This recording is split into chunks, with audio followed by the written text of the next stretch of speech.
कायदे आहेत, परंतु ते कायद्याच्या चौकटीमध्ये राहून जी कायद्यामध्ये तरतूद आहे त्या अनुषंगाने त्या ठिकाणी म्हणून तरी अशी गुन्हे परत परत होत आहे ना. फाशीला घाबरले असते तर अशी गुन्हे झाले असते का वापस वापस? ताई, मी समजू शकते तुमच्या भावना, मी समजू शकते. एक आई म्हणून मी जसं मगाशी म्हटलं की समोर आला तर कापून काढू अशी तीव्र भावना आमच्या सगळ्यांच्या आहेत. परंतु कायद्याच्या तरतुदीमध्ये राहून जे आपल्याला करता येतंय त्या पद्धतीने पोलीस प्रशासन हे सगळं काम करतायत. देवाभाऊंचं या केसवरती लक्ष आहे. संबंधित SP बाळासाहेब पाटील यांना सुद्धा त्यांनी सूचना दिलेल्या आहेत.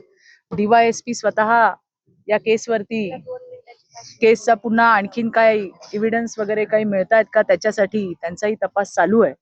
आणि त्यामुळे मला विश्वास आहे की येणाऱ्या दिवसामध्ये चार्जशीट ही लवकर दाखल केली जाईल. आणि त्याच बरोबरीने केस स्ट्रॉंग करण्यासाठी सबळ पुरावे जे लागतात ते पुरावे सुद्धा पोलिसांच्या माध्यमातून त्या ठिकाणी येतील आणि या हरामखोर सैतानाला फाशीच होईल.